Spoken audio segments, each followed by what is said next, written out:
Chris Vint back again with another video today. Yes, I'm wearing the same attire because I've done 2 videos in one day, so yeah, it's not a case of wearing this in different days or whatever. This is another video response to my good friend Jess, Wrestle Buddy on Facebook, on Twitter. Sorry, I'm getting confused here. I'm just making sure that is. Yes, Wrestle Buddy on Twitter and Wrestle Buddy 1, I believe, on YouTube. Basically, she did another list where she did like her top 5 current performers, and then she's done one of your top 5 performers of all time, which is a lot harder than it seems. So I'm going to crack on with this. So number 5 is The Undertaker. The Undertaker obviously has been around for well over 20 years. Now he's just very much confined to doing the WrestleMania shows, maybe 1 or 2 bits after that. So just watching some of his matches, some of his earlier matches, some of his WrestleMania matches, you know, where Shawn Michaels, he steals his show. You know, that's what The Undertaker is about. You get some people like Ric Flair, who are 16-time world champion, that will be Ric Flair's legacy. Whereas The Undertaker's will be, you know, like he was the thing at WrestleMania, you know, like he was the main attraction for me anyway, you know, like going WrestleMania 29, seeing him versus CM Punk was the match of the night as far as I'm concerned, and just I was really caught up in the moment in that match, and that's what you want from wrestling, is that his feuds with Kane, hello Chris Hill if you're watching, his feuds with Kane, his feuds with Shawn Michaels, as I've said, even in 2002, the likes of his feuds with Hogan and things like that. Brock Lesnar obviously was a big deal as well. But just near enough anyone he's had a feud with has been memorable and things like that. And so he has the honour of being number 5 on my list. Number 4 would be Chris Jericho. I've always really enjoyed Chris Jericho's ring work. I've always thought he's always been very solid, very entertaining. Since he's come back, his promos have been a little bit very John Cena, very, you know, kiddie orientated. Now I don't know whether that's because he's, you know, like the PG thing, you know, but I prefer Jericho back in the day. I do still enjoy, like, I popped like a madman whenever he came back at the Royal Rumble, because nobody was expecting that, and that was a huge delight for me. But as I say, I've always really enjoyed his work. I've like his Breaking the Code DVD, the autobiography thing, and just some of his matches, like his match with Shawn Michaels at WrestleMania 19 was classic. His match with Ricky Steamboat at the Backlash after that WrestleMania was truly epic as well. Even managed to get a decent match out of Goldberg, which, you know, not a lot of people I think can say that they've actually done. She's with Triple H, and, you know, like become the first undisputed champion. Just really cemented his legacy in WWE, and he's one of those performers that can go away and come back and still be revered, still be loved. Whereas I think now if The Rock came back, you know, like I don't think he would be. I think his popularity has kind of waned a bit, you know, since he's been back for WrestleMania 27, and then, you know, like kind of has match 29, and then we haven't seen him since. For somebody who said he wasn't going to leave, you know, let's always be home and he'll never leave again. He must have forgot his keys to get in because we haven't seen him. So number 3 is Shawn Michaels. Arguably one of the greatest performers of all time. There's no question about that. Shawn Michaels, for me, like say Mikey 2004 is a huge Bret Hart fan, but for me, I've always been a huge Shawn Michaels fan. I've always enjoyed his work, from teaming with Marty Jannetty in the Rockers to D-Generation X to his single stuff. And I think Shawn Michaels is one of the people that you could say never had a bad match. I can't really recall too many matches where he stunk up the joint, or he just hasn't been on, you know, on point. You know, like the Gold Rush tournament with Shelton Benjamin, whenever Shelton Benjamin fly across the ring and you just see the super kick, and that was just brilliant. The super kick towards Hogan leading up their their SummerSlam match. The promos that he cut regarding that was terrific. If you are a Shawn Michaels fan and you haven't seen his DVD, The Heartbreak and Triumph, the Shawn Michaels story, I really urge you to watch that, because it really just opens up a whole new light to Shawn Michaels. Some of the matches in there, like I think it was 95 Royal Rumble where he won from number 1, you know, to number 30. So he's just been, you know, like just a true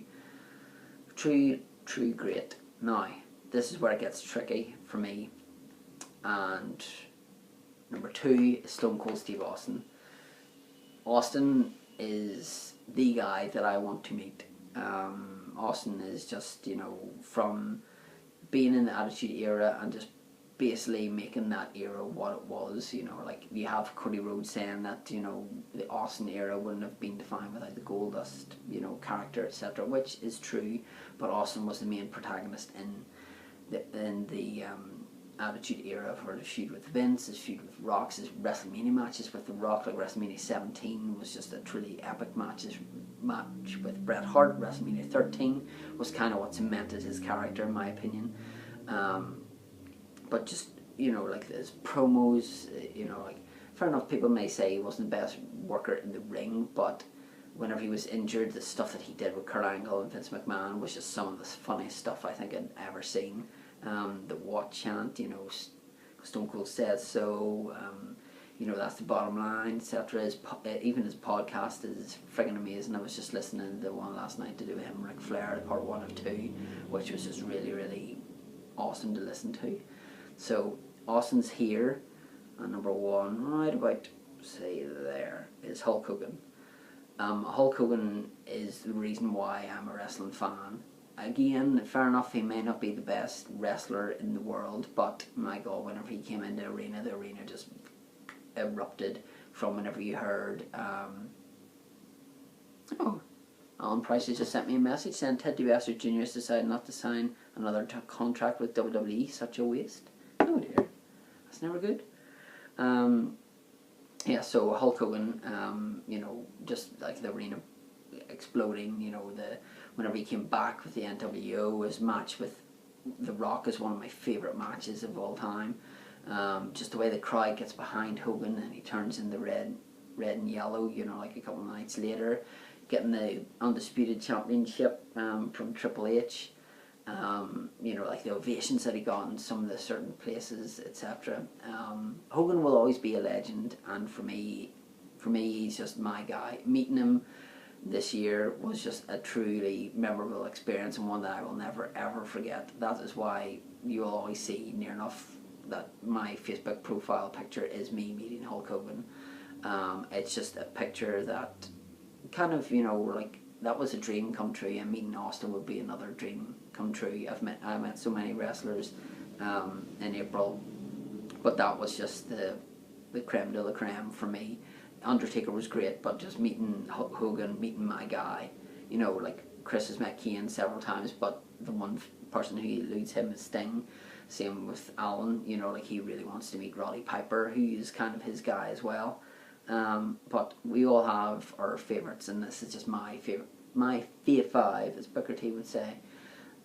So yeah, Hogan for me, you know, like the amount of times he won the belt, just like his rivalries with Randy Savage, the Ultimate Warrior, Sergeant Slaughter, The Rock, you know, what could have been in a match in WrestleMania 8 between Hulk Hogan and Ric Flair would have maybe changed things in the wrestling landscape, possibly, but it would have been a lot better than his match that he had with Psycho Sid at the time, although I think Macho Man did pretty well with the match that he had with Ric Flair.